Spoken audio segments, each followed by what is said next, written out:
मैं रामकृष्ण मीणा, सहायक आचार्य Hindi, BA part second की फर्स्ट पेपर में सभी छात्र छात्राओं का स्वागत करता हूं।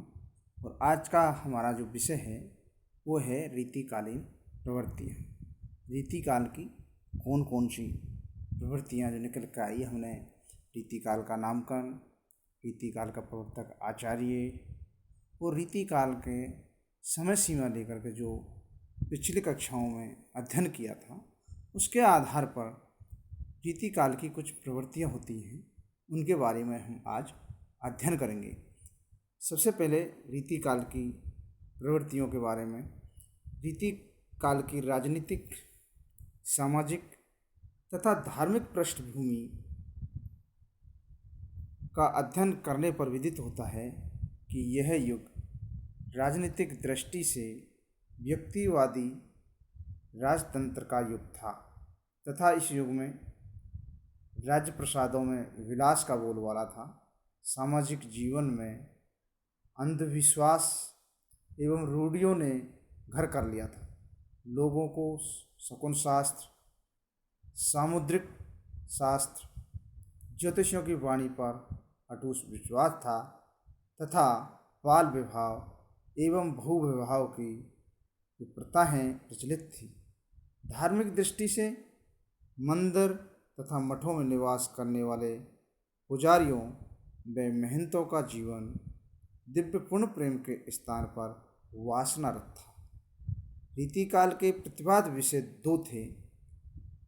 रीतिकाल के दो प्रतिवाद विषय थे: काव्यशास्त्र के नियमों का अनुशीलन तथा सामाजिक जीवन का चित्रण। इस युग के अधिकांश कवि दरबारी थे।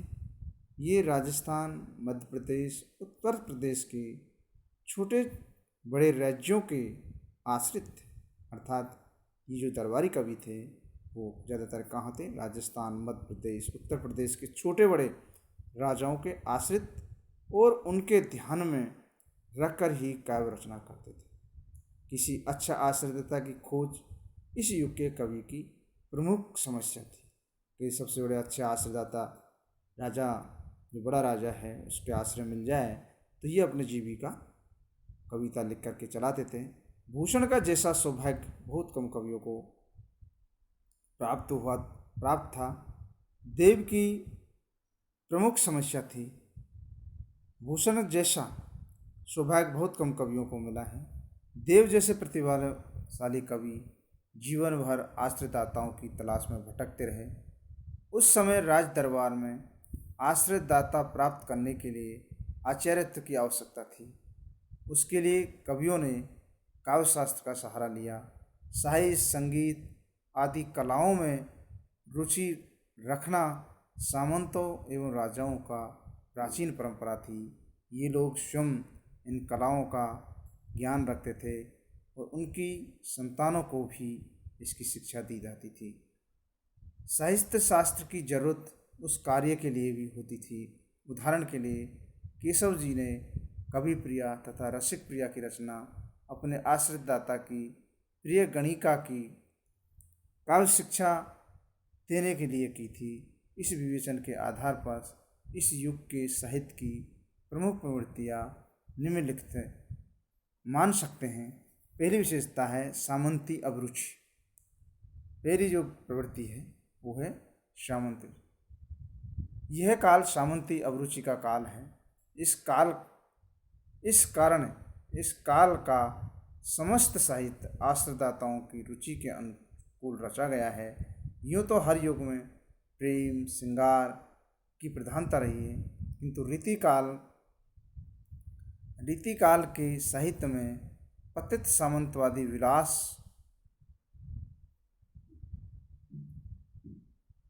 की श्रृंगार की प्रधानता है।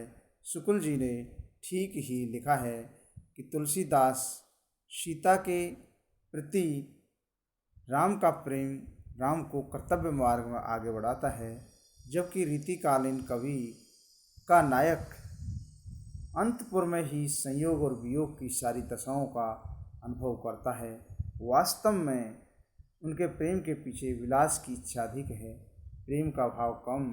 उनका प्रेम सामाजिक जीवन से कोई संबंध नहीं रखता। उनके प्रेम की प्रमुख प्रेरणा परकीय नायिका है, अपनी पत्नी नहीं। दूसरी है आचार्य प्रदर्शन की प्रवृत्ति। नीतिकाल की दूसरी प्रवृत्ति है आचार्य प्रदर्शन की प्रवृत्ति। इस युग के प्राय सभी कवियों ने आचार्य बनने का यत्न किया है और रस अलंकार आदि काव्यांगों पर रचना की है। इन रचना में मौलिकता का सर्वथा अभाव रहता था। उन्होंने मौलिकता केवल नए भेदों के नामकरण में ही दिखाई है। जैसे केशवदास ने श्रृंगार के प्रच्छन्न और प्रकाश नामक दो भेद किए, किंतु काव्यशास्त्र इस साहित्य का आवरण मात्र, कुछ विषय नहीं है। तीसरी जो काव्य प्रवृत्ति है वो है श्रृंगारिक प्रवृत्ति। इस साहित्य में श्रृंगार की प्रधानता है। श्रृंगार के भावों ने उस काल के धार्मिक साहित्य तक को प्रभावित किया है। कृष्ण भक्ति के इस साहित्य में माधुर्य भावना का बहुत प्रचार हुआ और कृष्ण भक्ति के नाम पर घोर श्रृंगारिक काव्य की रचना हुई। राम भक्ति का मार्ग मर्यादा और भक्ति का मार्ग था, उसमें प्रेम लीलाओं के लिए स्थान नहीं था, किंतु इस युग में राम भक्ति में भी माधुर्य भाव प्रवेश हुआ और कृष्ण के समान राम की भी प्रेम लीलाओं का वर्णन किए जाने लगा, पर वे बहुत कम। चौथा विशेषता है नारी सौंदर्य चित्रण। श्रृंगारकालीन काव्य में नारी के रूप चित्रण को बहुत महत्व दिया गया है। डॉक्टर हजारी प्रसाद द्विवेदी ने लिखा है कि श्रृंगारकालीन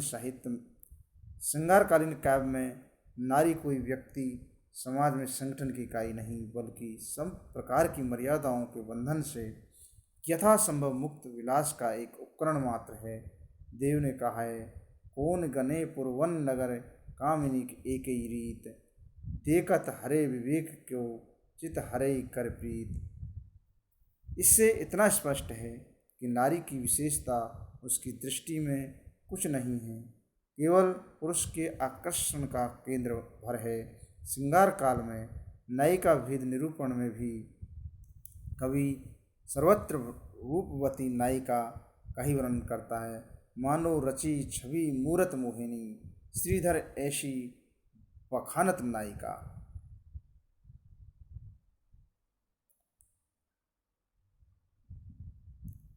दूसरे है भक्ति वैराग्य का चित्रण। भक्ति वैराग्य का चित्रण। रीतिकाल में श्रृंगार के विशद विवेचन के साथ साथ भक्ति एवं वैराग्य संबंधी भावना भी अभिव्यक्त हुई है। वस्तुतः भक्ति संबंधी तो केवल परंपराओं का निर्वहन करने के लिए प्रस्तुत की। भक्ति का जो स्वरूप हमें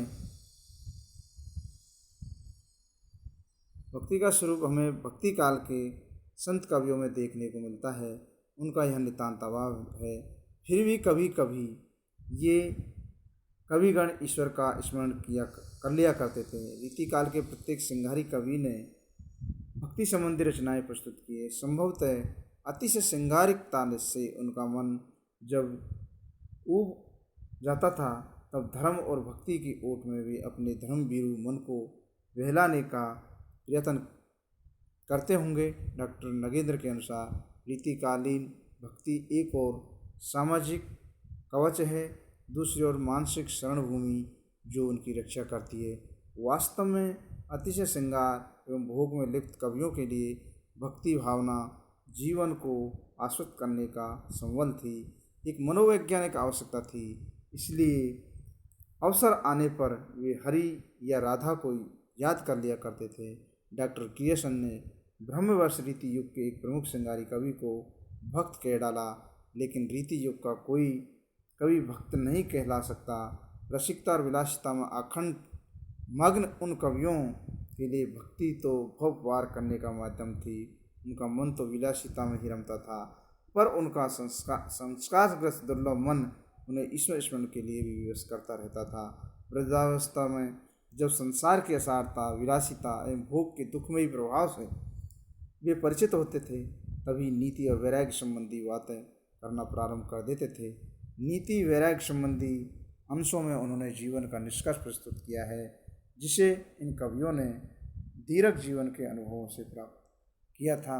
प्रकृति का उद्दीपन रूप में चित्रण रीतिकाल को यद्यपि इस प्रकृति की विलास चित्रशाला कह सकते हैं, जिसमें प्रकृति अपने विविध रूपों को चित्रित की गई है, किंतु प्रकृति की स्वतंत्र चेतन कर्ता आभास में हमें रीति सिद्ध कवियों के काव्य में नहीं होता। श्रृंगार प्रधान काव्य होने के कारण इस युग की कविता में प्रकृति का उद्दीपन रूप भी अधिक चित्रण किया गया है। यूँ तो रीति काव्यकारों ने 12 मासा, षड्ऋतु वर्णन आदि का चित्रण किया है। कुछ ने तो इन पर स्वतंत्र ग्रंथों की रचना भी की है, परंतु सर्वोच्च प्रकृति की उद्दीपन रूप का ही प्रस्तुत किया गया है। प्रसंग ऋतु वर्णन में उसमें अत्यधिक विरलता है, जो खोजने पर चित्र भी मिल जाएंगे, पर उनमें न तो संस्कृत के वर्णों की संश्लिष्टता है और न रीतिमुक्त कवियों के वर्णन की सजीवता एवं ताजगी है। प्रकृति की विराट एवं विशाल संपदा की ओर दृष्टि न डालकर इन कवियों ने केवल अपने उसके कामोद्दीपक रूप को ही पहचाना है। नायिका को रिझाने, उसके हाव भावों को प्रस्तुत करने तथा नक्श की महिमा बखानने के लिए ही प्रकृति के स्वरूप को महत्व दिया गया है। कहीं कहीं प्रकृति के स्वरूप चित्र भी चित्रित हुए हैं, लेकिन उनका संख्या उस विशाल काव्य में नगण्य है। यदि यह सिद्धस्थ कलाविद प्रकृति का स्वतंत्र चित्रण करने का प्रयत्न करते तो उन्हें अपूर्व सफलता मिलती, लेकिन खेद है कि वे इसमें भी प्रवृत्त नहीं हुए। दूसरे, आश्रयदाता की प्रशंसा। आश्रयदाता की छाया में काव्य संरचना करने वाले कवि अपने आश्रयदाता को जितनी अधिक अतिशयोक्तिपूर्ण प्रशंसा करते थे, उन्हें उतना ही सम्मान और वैभव प्राप्त होता था। इसी कारण उन्होंने आश्रयदाता की अतिशयोक्तिपूर्ण प्रशंसा करने के धर्म का ही निर्वाह किया है। कुछ कवियों ने अपने आश्रयदाताओं के नाम पर भी अपने काव्य ग्रंथ का नामकरण कर दिया, और कुछ कवियों ने इस सृजन में भी अपने आश्रयदाता की इच्छा को सर्वोपरि महत्व दिया है। अपने आश्रयदाता को भी खरी खरी खोटी सुनाने का साथ बहुत कम कवियों ने जुटा पाए हैं। अधिकांश ने तो अपनी कला को सामंती दरबारों में बेचा ही है, उससे धन और यश दोनों प्राप्त हुए। जीवन यापन की व्यवस्था ने इन कवियों की अतिशयोक्तिपूर्ण प्रशंसा के लिए विवश किया, अतः उनके इन कवि कर्म को हे दृष्टि से नहीं देखा जाना चाहिए। यह आर्थिक पराभव का युग था। यदि कवियों ने आर्थिक संतुलन बनाए रखने के लिए कवि कर्म को दूषित किया भी है तो वे क्षमा के पात्र हैं। इस सत्य को स्वीकार करना ही होगा कि यदि राजाश्रय की सुविधा न होती तो जितना भव्य और विशाल साहित्य इस काल में रचा गया वह संभवतः रचा ही नहीं जाता, और प्रतिभा के धनी कलाकार आर्थिक व्यवस्था से ग्रसित होकर अंधकार की न जाने कौन सी परिचित परत के नीचे दब जाते, उसे आज कौन कह सकता है। भक्तियुक्त कवि तो संत पहले थे, कवि बाद में, अतः उन्हें सांस्कृतिक की आवश्यकता नहीं थी। वे संतन को कहाँ सीकरी सो काम कहकर राज्य को नियंत्रण ठुकराने का नैतिक साहस भी रखते थे, लेकिन पतनशील संस्कृति में सांस लेने वाले रीति युग के कवियों के लिए ये संभव नहीं था। आश्रयदाता अतिपूर्ण प्रशंसा करने के बाद ही इन कवियों ने शानदार साहित्य की सृजना की, और इस बात को कैसे भुलाया जा सकता है। अगली जो रीतिकाल की प्रवृत्ति है वो है मुक्तक शैली का प्रयोग। इस साहित्य में रीतिकाल में यद्यपि प्रबंध काव्यों की रचना भी हुई, किंतु अधिकांश कवियों ने मुक्तक शैली को ही अपनाया। भक्ति युग में राज दरबार में मुक्तक शैली का पर्याप्त प्रोत्साहन प्राप्त हो चुका था। अकबर के दरबारी कवि रहीम, गंग, टोडरमल, नरहरि आदि सिंगारे कवियों ने बहुत पहले कवित्व, सवैया, दोहे आदि की रचना कर चुके थे। इसके अतिरिक्त तत्कालीन फारसी साहित्य की मुक्तक शैली का पर्याप्त प्रभाव इन कवियों पर पड़ा। दरबार की मुक्तक परंपरा को रीति युगीन आश्रित कवियों ने भी अपना लिया, और मुक्त धनाक्षरी कवित्व, सवैया और दोहे छंदों में रचना की। कोमल भावनाओं की अभिव्यक्ति इन छंदों के माध्यम से बड़े प्रभावपूर्ण बन पड़ी है। घनानंद, पद्माकर, देव आदि छंदों में कला अपनी रूढ़ता को पहुंची है और अपने रसमयी अभिव्यक्ति का चमत्कार देखने को मिलता है। इन छंद के प्रयोग में भाषा का सौंदर्य, माधुर्य, सहज स्वर झंकृत हुआ है। दोहा छंद अपेक्षाकृत छोटा होने के कारण स्वर झंकृति की दृष्टि से चाहे कम सफल रहा हो, फिर भी संक्षिप्तता शब्द लाघव ने गागर में सागर भरने का काम किया है। मुक्तक शैली का अपूर्व विकास इस युग में हुआ है। और लास्ट विशेषता है ब्रजभाषा का प्रयोग। रीतिकालीन की जो मुख्य प्रवृत्ति है ब्रजभाषा का प्रयोग। भक्ति काल से ही काव्य की मुख्य भाषा ब्रज रही है। अवधि का प्रयोग भी होता रहा, लेकिन कृष्ण भक्त कवि ब्रजभाषा को भी सौष्ठव दिया और उसके कारण अवधि की अपेक्षा ब्रज को ही अधिक व्यापक रूप में अपनाया गया। रीतिकाल का 90% से भी अधिक काव्य ब्रजभाषा में रचा गया। मधुरता ब्रजभाषा की प्रकृति है। श्रृंगार वर्णन के लिए कोमलकांत पदावली की आवश्यकता होती है और इस भाषा को मधुर और श्रृंगार बनाने के लिए स्निग्ध वर्णों का सरलीकरण किया गया।